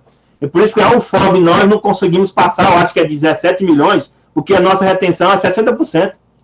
Né? O aluno demora muito. Então, se a gente aumentar a quantidade de alunos e não se preocupar com a retenção, a gente vai ser pior para nós, para a UFOB mais ainda como instituição, né? E acredite, esse nível de retenção das engenharias, ele permeia todas as universidades e faculdades. Ele não é um fator intrínseco da Universidade Federal, ele é um fator intrínseco da engenharia. Então, se você pegar qualquer outra universidade privada, você terá o mesmo fator, ok? Aproximado, talvez um pouco para mais, para menos, como é também para toda e qualquer outra universidade federal que tem as suas flutuações normais, ok? Então, isso... mas aí, professor, eu acho que aí talvez, sabe o quê? Aí é um dos erros nossos, né, como como educadores, porque muitas vezes o aluno entra pensando que a engenharia vai ser um curso prático somente, entendeu? E aí o curso de 5 anos é bem teórico. Então, às vezes, a gente teria que orientar os alunos, né, que vão no ensino médio, antes de escolher engenharia civil, quem sabe não é melhor ele fazer um curso tecnólogo, que é mais prático. Entendeu? Porque talvez ele não esteja querendo trilhar esse percurso de fazer 3 disciplinas de física, né? 3 disciplinas de matéria de cálculo. Ele quer ir logo, né, para a execução. Então, muitos alunos entram e ele depois, quando chega no segundo ano do curso, ele está desanimado, porque ele ainda não entrou na prática e ele pensou que o curso de engenharia era o curso prático. Então, é um erro nosso, às vezes, como universidade, nós não estamos preparando na fase, né, do Enem, na fase, né, do capital aluno, para ele poder fazer melhor essa escolha. Talvez ele tenha um perfil melhor de ser um tecnólogo, passa 3 anos, faz um curso mais prático, né, de construção civil e vai para o mercado. E aí ele faz o curso tranquilamente, né? E o outro que quer ser um pesquisador, né, quer entrar mais a fundo, vai entrar sabendo o que é isso e vai mais tranquilo, entendeu? Então, eu acho que o erro está nisso aí, na forma de captação nossa dos alunos. Eu tenho duas coisas que a UFOB começou, principalmente o Centro Multidisciplinar de Bom Jesus da Lapa. Parece que tem a Cristina, tem um comentário aí, parece. Ah, tá. Professor Stefano? Pode abrir o microfone, professora? Pode abrir o microfone e falar? Pode sim, por favor. Boa tarde, obrigada, professor, pela apresentação, mas eu acho que são muitos equívocos, né? Eu achei interessante essa colocação final do senhor, porque essa é uma preocupação que as novas DCNs estão tendo. A gente não deve formar engenheiro para a pesquisa. O engenheiro para a pesquisa é uma consequência do perfil do nosso estudante, porque a prioridade seria formar engenheiro para fazer engenharia. Então, são, digamos aqui, equívocos dos dois lados. O MEC supervalorizou a pós-graduação, inclusive em detrimento dos professores que se dedicavam à graduação. Nós temos faculdades maravilhosas, extremamente competentes na pós-graduação, mas que negligenciaram o curso de graduação e que agora estão correndo atrás. Eu acho que a UFOB, por ser uma escola nova, ela pode agregar as duas vertentes. Ela pode ter aquele aluno que, no começo, já no PIBIC, nas atividades de extensão institucionais, manifestem a vocação para esse lado mais, digamos assim, teórico, mais nobre, mais investigativo da engenharia. Eu acho que nobre é tudo, porque eu acho que qualquer carreira nossa é isso que eu ia falar, professor. Quem constrói é muito nobre também, professor. É isso, eu estou fazendo a correção da fala, porque eu, inclusive, fui, como diria o professor Caiubi, engenheira PS por muitos anos. Eu fui fazer mestrado com 20 anos de formada, depois de 17 anos de Coelba. Então, quer dizer, e doutorado eu já fiz agora, também há algum tempo atrás, né? Assim como sobrinho, porque a gente que foi trabalhar na área, digamos, alguns colegas, só se interessaram por essa parte mais por fim da carreira. Por uma questão de mercado, houve uma inversão disso. Então, você tem muito doutor... Professora, mas aí eu vou complementar a sua frase, mas nós estamos cometendo um erro também na captação do docente, sabe por quê? Porque nós estamos exigindo muito que os engenheiros sejam DEs, né?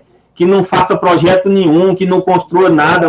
Isso é um erro. Eu fui para a Espanha... O erro não é seu, professor. O erro é do MEC, porque nós temos que cumprir as determinações do Ministério. O que as novas DCN estão trazendo é na tentativa, eu não sei se vão trazer não, viu, professor, me perdoe. Eu também estou ainda desconfiado. Porque eu sou do CREA Bahia, né, sou coordenadora da Câmara de Elétrica, e sou também a representante do CREA no grupo de implantação das novas DCNs.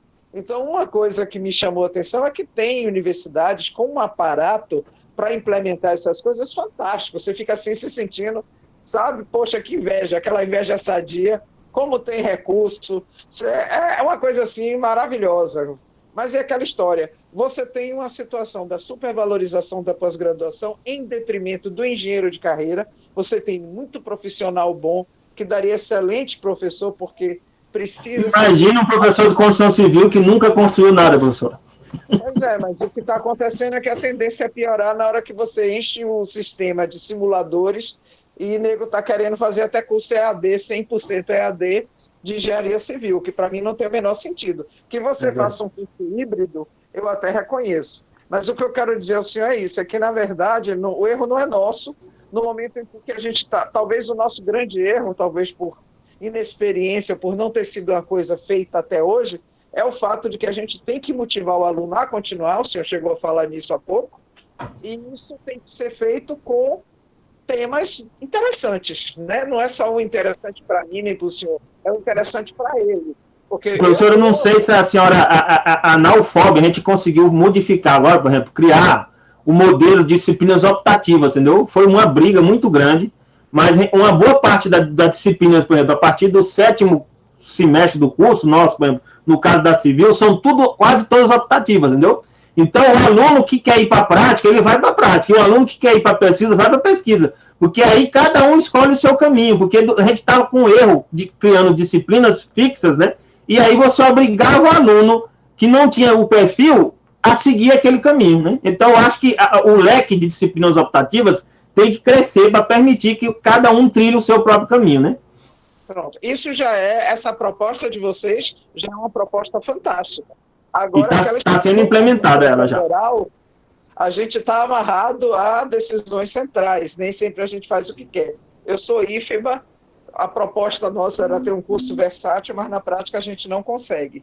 Então, o que eu vejo é o seguinte, a primeira motivação nossa é segurar o aluno no curso, exatamente para que você não pegue todo esse investimento em infraestrutura, em capacitação docente, em capacitação laboratorial, novos laboratórios, novos equipamentos, visitantes, seminário, gasta essa fortuna para, no final das contas, você ter 2, 3 alunos, parte dos quais nem vão seguir a carreira de engenheiro. Quando você procura saber no mercado, fizeram um concurso para servidor público. Estão trabalhando em banco, né? Então...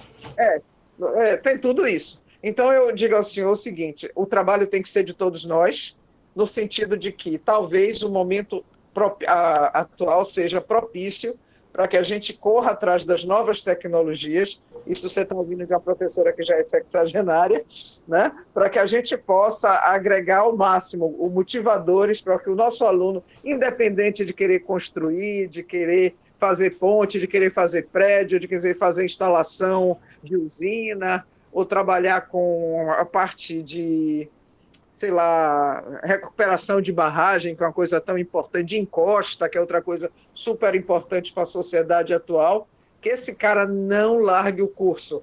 Professora, um meio que a gente conseguiu também, agora, aproveitando a sua fala, foi colocar o aluno para fazer estágio desde o início do curso. Nós permitimos que o aluno faça estágio que não seja obrigatório desde o início do curso, e estimulamos ele a fazer esse estágio. A experiência nossa, eu tenho visto, por exemplo, os nossos egressos estão praticamente quase todos trabalhando com engenharia civil do nosso curso. Eu tenho acompanhado eles. Parabéns, professor, isso é fantástico. Porque e aí a gente colocou eles no mercado, colocamos eles dentro das empresas desde o início do curso, que isso faz com que ele permaneça no curso. Pois é, isso é muito importante. Eu acredito, então, que o senhor tem muito a contribuir para que essa evasão não aconteça aí, porque a gente tem que correr atrás, a gente tem que motivar o aluno a continuar, a evoluir, a progredir, a criar e a contribuir. Porque até se ele largar, que ele largue depois de tentar, e não porque perdeu a motivação, porque não quer mais saber disso, porque o professor é fraco, porque a escola é assado, porque o MEC fez aquilo, e isso não é bom para a gente. Né? Para a gente o importante é formar profissional competente para atuar nessa sociedade que precisa... E mais ainda com essas pandemias, né, professor? Nós, a engenharia, vai ter que entrar forte para ajudar a sociedade nessas pandemias, viu? Porque eu só queria fazer esse comentário, porque eu acho que a nossa grande luta no momento é a evasão. Reduzir a evasão é aumentar a motivação. Obrigada pela Obrigado, professora, também pela sua experiência e testemunho aí para nós, que somos ainda na metade do caminho, né? Eu que agradeço. Obrigado. Pronto, sobrinha, fala a sua. Nós que agradecemos, professora Cristina, professor Pedro, Professor Sobrinho, tem ainda mais alguma pergunta, algum questionamento a fazer? Eu teria um adendo dentro dessa resposta, que é uma coisa que eu estava falando com relação quando começou o curso de engenharia elétrica em Bom Jesus da Lapa. Durante os 3 anos, né, até eu sair para o término do meu doutoramento, em toda a entrada, que no caso da UFOB ocorre anualmente, ao contrário da UFBA, que é semestralmente, né, eu fazia um teste e enviava a Prograde, que no caso era a Prograf, na época a professora que agora me faltou o nome. Bem, então, toda a entrada eu fazia um teste, professor Pedro, que era o teste de pré-cálculo. Porque eu vejo uma falha no Brasil em relação à entrada, né, de novos discentes nas universidades, ou nas universidades que eu digo geral, ok? Então, vamos ser mais específicos, nas faculdades de engenharia, ok? Então, se você pegar nos Estados Unidos, na Europa, eles são obrigados a passar por um curso chamado pré-cálculo, de 6 meses. Então, se ele quer fazer engenharia, ele faz um curso chamado pré-cálculo antes de fazer o vestibular, antes de chegar. E o que é que tem nesse curso de pré-cálculo? Nós já sabemos, né? É a preparação para aquela barricada, por assim dizer, que a maioria dos brasileiros, a maioria dos discentes brasileiros, ao entrar na universidade, ao entrar na faculdade de engenharia, eles se debatem com essa barricada e uma grande parte perde muito tempo, né, no cálculo 1, na física 1, no cálculo 2, na física 2, por conta geral, na sua grande maioria das vezes, né, do despreparo ou até por ter deixado um pouco a matemática de lado. E a matemática, né, ela deve ser exercitada todos os dias. Então, uma das coisas que eu colocava aí era o curso de pré-cálculo, para que eles pudessem sentir, né, o que lhes faltava.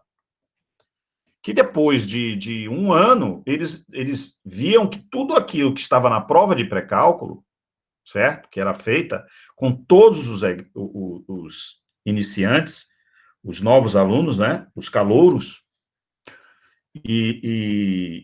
Então ele verificava que eram coisas simples que eles já deveriam ter entrado sabendo. Essa era uma coisa. A segunda coisa é que nós instituímos, quando fizemos o curso, inclusive o professor Caio Bi e tudo, depois foi modificado, é que a cada semestre nós tínhamos, eu não me recordo se a professora Andressa, né, ela chegou a verificar, nós tínhamos uma disciplina chamada projeto, ok? E esse projeto era justamente para fazer com que os alunos, certo, colocassem a mão na massa, ele começasse a ver, né, as coisas acontecerem em elétrica, tá bom? Isso ajuda muito, professor, isso ajuda muito. Você lembra disso, Andressa, ainda? Você chegou a ver isso, Stefânia?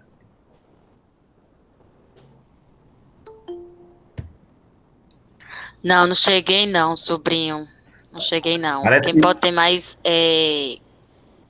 força na palavra aí é a professora Andressa.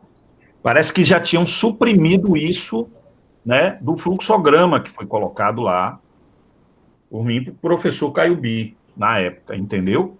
Então, quando eu saí, ainda estavam modificando. Então, nós tínhamos semestres, entendeu, professor Pedro? Que tinham lá o laboratório, né, com o projeto. E esses projetos eram para ser coisas simples, justamente para colocar o aluno com a mão na massa. Não é tipo como nós sempre falamos, né? Você pega a disciplina de introdução à engenharia, ela é uma disciplina, né, que não foi feita para testar o conhecimento do aluno, mas para incentivá-lo, para fazê-lo entender como funciona a universidade, principalmente no curso de engenharia. Então, é uma disciplina, né, para levantar a bola, para que o aluno consiga vislumbrar que toda aquela dificuldade vai passar, ok? E como é que eles vão conseguir vencer essas primeiras barreiras?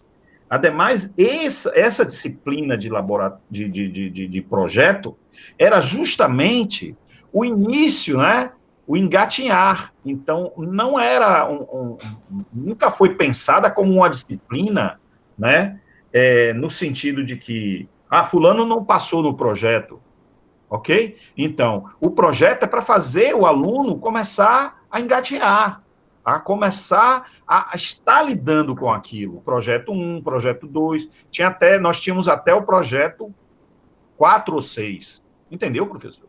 E me parece que isso foi suprimido. E aí eu perguntei à professora Andressa isso, porque eu já estou há uns 3 anos afastado. Então, esses dois eram extremamente importantes. E aí vem a pergunta. Dito isso, como o senhor vê, né, essas duas condições que seriam, como é que eu diria, iniciais para os cursos de engenharia na UFOL? Professor, a gente conseguiu resolver isso, a gente também teve no início a discussão do projeto, só que a gente já tinha, eu vim do mercado, entendeu? Então eu fiz projeto durante a minha vida toda, né? Então eu ajudei a introduzir 2 disciplinas, projeto integrado 1 e 2, onde o aluno faz o projeto mesmo, completo, entendeu? Completo, elétrico, hidráulico, sanitário, entendeu? Faz levantamento, né, topográfico, faz tudo, né?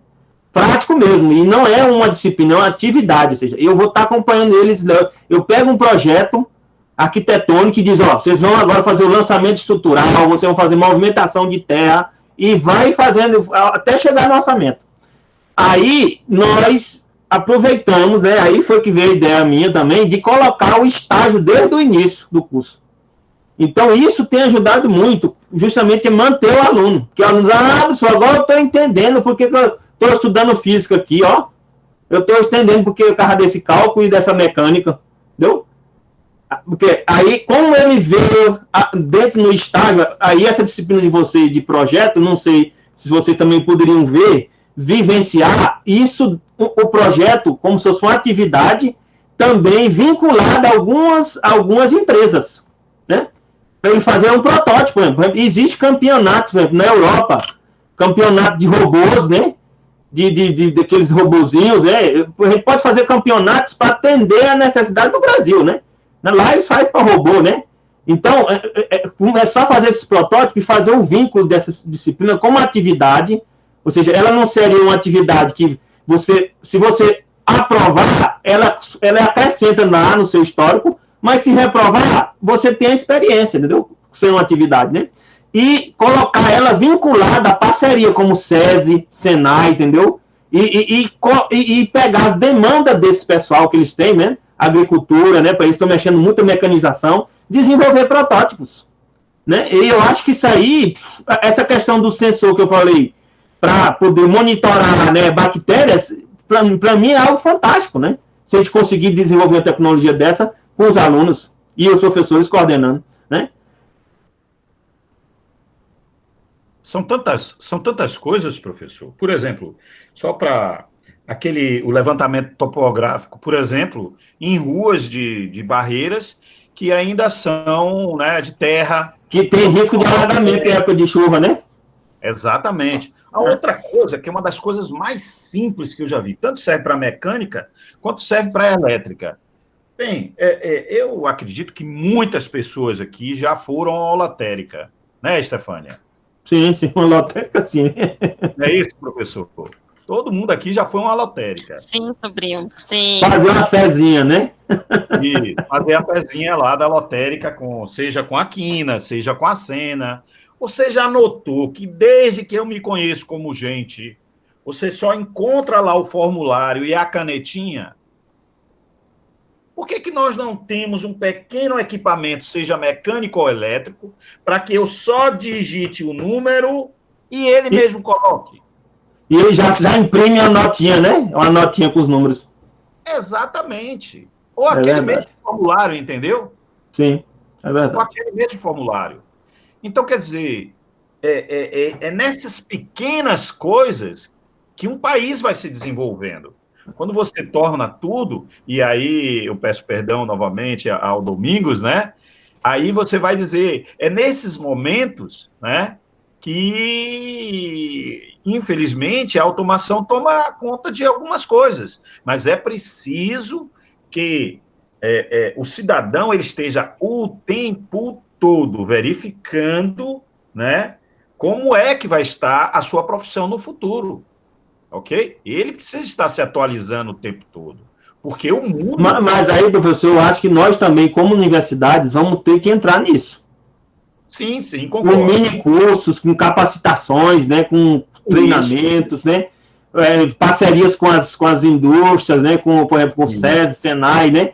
Eu já estou fazendo muitas coisas, né, ligadas a isso, porque a gente tem que trazer essa habilidade para nós também, porque a gente tem muito conhecimento. E a gente pode desenvolver tecnologias para capacitar essa pessoa que ia perder o emprego. Manda ele lá para a universidade, a gente faz um curso aí para ele de 2, 3 meses, ele já sai sabendo usar a máquina, equipamento, já sai treinado. Né? Sim. E requalificado, né, no trabalho, né? A universidade tem essa capacidade. A outra coisa que eu falei ontem é que, como o senhor falou mesmo também, quanto mais engenheiros, melhor, porque nós precisamos de novos segmentos. Essa é uma das coisas mais importantes que os Estados Unidos desenvolve, que são novos segmentos. E o que são novos segmentos? É que, por exemplo, criaram o CD. Ah, mas ele acabou com os discos de vinil. Sim, mas ele criou um segmento todo. Mas você sabe que o CD foi desenvolvido em 1960. Pois é. Planejado em 70, para passar 30 anos, né? Exato. Dentro do mercado. Ou seja, hoje já é outra coisa, é o pendrive, é o SSD, entendeu? Exato. Que já foi desenvolvido em 80. Entendeu? Então, é sempre 30 anos, 40 anos antes. Exato. É como o senhor falou. Nós, brasileiros, estamos atrasados porque nós não estamos vendo isso. Nós temos vários problemas, por exemplo, de uma pandemia, um afastamento. Se eu tiver um sensor, não fica fácil a pessoa se manter afastada? Se ele tiver no celular dele um sensor, tem vírus ali. Entendeu? Tá entendendo? E nós não podemos ajudar a desenvolver isso? Podemos. Sim. Entendeu? Então, como academia, aí é onde vem a necessidade de engenheiros, porque nós temos que deixar que o aluno, né, o pesquisador e o prático interajam. A gente precisa dos dois. Porque tem um aluno que vai fazer a solda, né? Gosta de fazer a solda, né? Fazer o caminho todo, né, da placa, né? Ou seja, fazer a placa que é o hardware, e tem outro que é bom no código. Então, a gente precisa dos dois dentro da universidade. Não é só de um. Agora, a gente não pode fazer com que seja só um caminho. A gente tem que permitir que o prático e o teórico estejam juntos. Né? Exatamente. Bem, eu agradeço mais uma vez, viu, professor? E terminei a minha pergunta. Muito obrigado pela resposta também. Obrigada, professor Sobrinho. Obrigada, professor Pedro. Como já estamos chegando no nosso horário, né, às 18 horas, o professor Pedro quer fazer alguma consideração? A consideração é o seguinte, que infelizmente as engenharias estão afastadas, né? Ou felizmente, né? Porque também lá precisa de engenheiros, né? E outros campos também precisam, mas nós estamos, por estarmos afastados, nós não estamos conseguindo interagir para desenvolver tecnologias. E eu acho que, como FOB, nós temos que começar a fazer isso, né? Fazer alguns momentos, né?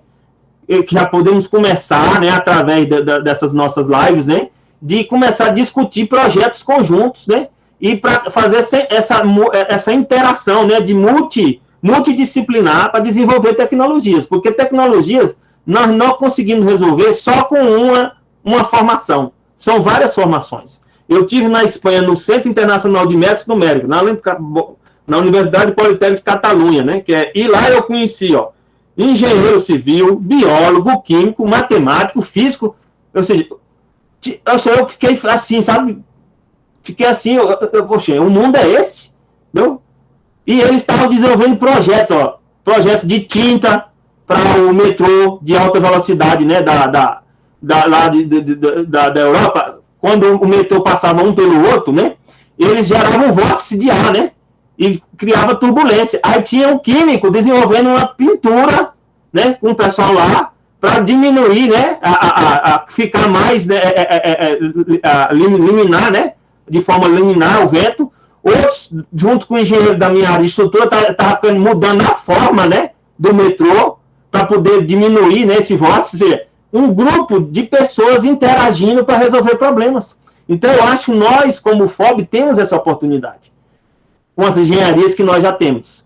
Então, falta a gente começar a se integrar e criar resoluções, que eu acho que a gente está muito preso, né, às normas, né, por exemplo, a sala de aula nos prende, a gente não pode sair daqui, eu não posso ir em Lapa, né? Eu acho que por que eu não posso sair daqui, passar um final de semana lá em Lapa, ou uma semana em Lapa com os professores, trabalhando no projeto? Eu tenho que pedir afastamento, eu tenho que fazer isso, que negócio é esse? Na Europa, existe um grupo chamado lá, Grupo de Lisboa, que são 60 universidades, onde o professor, ele roda essas universidades na hora que ele quer.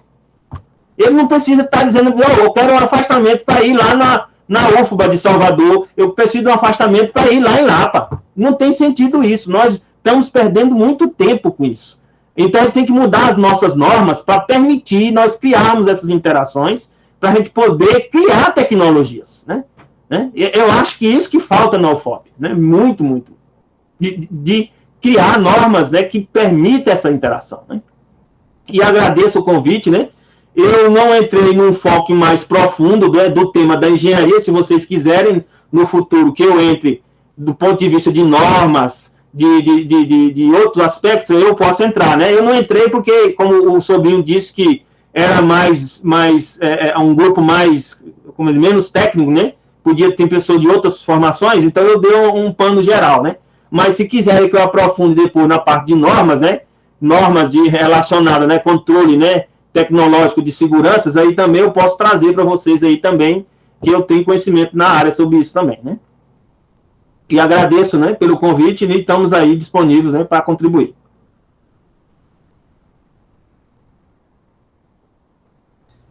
Obrigada, professor Pedro. Professora Andressa. Eu quero agradecer o professor Pedro. Professora Andressa. Oi? Estão me escutando? Está me escutando, professor? Eu estou escutando. Ah, ok. Beleza. Sim, estamos te ouvindo. Eu quero agradecer ao professor Pedro, né, pela disponibilidade, pela atenção de estar conosco, né, agradecer a todos que se fizeram presente até este momento, lembrando que amanhã nós temos mais um encontro às 16 horas, nós teremos amanhã uma programação diferenciada, teremos uma mesa redonda, né, então nós contamos com a presença de todos, agradecemos e até a próxima, pessoal. Professor Pedro, mais uma vez, eu gostaria de agradecer. Obrigado a todos. Desculpe, professora Estefânia. Eu acho que quem encerra é a professora Estefânia. Pode continuar, né? professor Sobrinho, fica à vontade. Quem encerra a sala é a professora Estefânia. Eu queria agradecer, professor Pedro, tá bom? O meu nome, no nome dos colegas que são, né, copartícipes, desse projeto, o professor Ademar, a professora Andressa, o professor Eric, o professor Eduardo, o professor Leandro, o professor Manuel, o professor Clemilson, a professora Núcia e, evidentemente, a professora Estefânia. Ok? Todos nós agradecemos mais uma vez a vossa presença aqui. E também agradeço a todos os participantes. Ok? Uma boa noite, professor. Uma boa noite a todos os demais participantes também. Professora Andressa, encerra a sala. Não, a Estefânia, aliás.